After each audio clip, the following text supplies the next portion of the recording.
श्री शिवाय नमस्तुभ्यम। नमस्कार दोस्तों, स्वागत है आप सभी का एक बार फिर से हमारे यूट्यूब चैनल में। दोस्तों, तुलसी में घर का ऐसा जल भूलकर भी मत चढ़ाना, पूरा घर कंगाल हो जाएगा, घर में गरीबी भी आ जाएगी। इसी के साथ हम जानेंगे कि किस दिन महिलाओं को तुलसी माँ को कभी भी गलती से भी जल नहीं चढ़ाना चाहिए, वरना होता है घोर अनर्थ। माँ तुलसी के साथ माँ लक्ष्मी हो जाती हैं क्रोधित।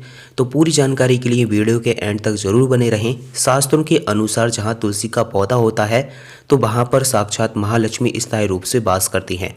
आपको बता दें कि जो व्यक्ति सही तरीके से तुलसी की पूजा पाठ या देखभाल अगर कर लेता है तो सदैव महालक्ष्मी उसके घर में अपना स्थान बना लेती हैं।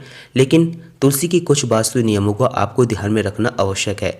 ऐसे में आइए उन वास्तु नियमों के बारे में जान लेते हैं। नंबर 1, नियमित तौर पर तुलसी के दर्शन करने और हाथ जोड़ने से व्यक्ति के सभी पाप खत्म हो जाते हैं। ऐसे में उसके अंदर एक नई ऊर्जा का संकेत होता है जो उसे कामयाबी की ओर ले जाता है। नंबर 2, शास्त्रों के अनुसार तुलसी माता अगर जिस व्यक्ति पर मेहरबान हो जाए तो उसे रंग से राजा बना देती हैं। इसलिए माता लक्ष्मी की सच्चे दिल से जो व्यक्ति पूजा पाठ करता है उसे उसका फल अवश्य मिलता है। नंबर 3, तुलसी के पौधे में प्रतिदिन पूजा पाठ और शाम को दीपक जलाने से व्यक्ति की सभी इच्छाएं पूरी होती हैं। नंबर 4, यदि आपका काम और कारोबार कम चलता है या पूरी तरह से ठप हो गया है तो ऐसे में आप परेशान ना हों। हर शुक्रवार के दिन तुलसी के पौधे में कच्चा दूध चढ़ाते रहें, आपकी परेशानी जल्दी ही दूर हो जाएंगी। नंबर 5, जहाँ पर स्थायी रूप से नियमित तौर पर तुलसी में दीपक जलता है तो भूल कर भी भूत प्रेत आत्मा उस घर में भटकते भी नहीं है, बल्कि जहाँ पर तुलसी का पौधा लगा होता है तो उस घर से नकारात्मक ऊर्जा कोसों दूर रहती है। नंबर 6, अगर आपके घर में पैसों को लेकर तंगी रहती है और घर की जमा पूंजी धीरे धीरे कम होती जाती है तो ऐसे में आप तुरंत तुलसी का पौधा घर पर ले आएं और नियमित रूप से उसकी पूजा करें और देखें तुलसी माता का चमत्कार। नंबर 7, 100 गुना फल की प्राप्ति के लिए विष्णु भगवान की पूजा में तुलसी के पत्तों का बहुत महत्व है।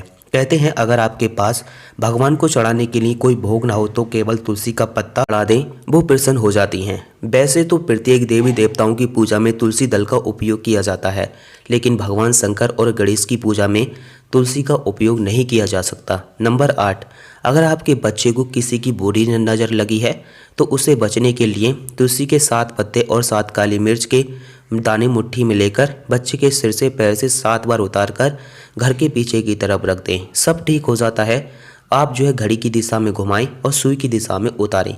नंबर दोस्तों 9, शास्त्रों के अनुसार और ज्योतिष शास्त्र के अनुसार कहा जाता है कि तुलसी की माला पहनने से बुध और गुरु ग्रह बलवान हो जाते हैं। ज्योतिष शास्त्र के अनुसार कहा जाता है कि तुलसी की माला पहनने से सभी प्रकार के सुख मिलते हैं और कोई बुरी नज़र कभी नहीं लगती है। तुलसी की माला पहनने से पहले इसे गंगा जल और धूप दिखाना चाहिए। तुलसी की माला पहनने से पहले मंदिर में जाना चाहिए और श्री हरि की पूजा करनी चाहिए। नंबर दोस्तों 10, यदि आपका हर कार्य सफल हो जाता है तो ऐसे में आप तुलसी के पौधे की जड़ को लेकर उससे गंगा जल से धो लें। धोने के बाद ही इसे ठीक तरह से पूजा करें और फिर इसे पीले कपड़े में बांध कर रख दें। धीरे धीरे आपकी सभी समस्याओं का अंत हो जाएगा। सबसे ज़्यादा जो महिलाएं सवाल पूछती हैं वो यही होता है, क्या मासिक धर्म के दौरान तुलसी की पूजा की जा सकती है?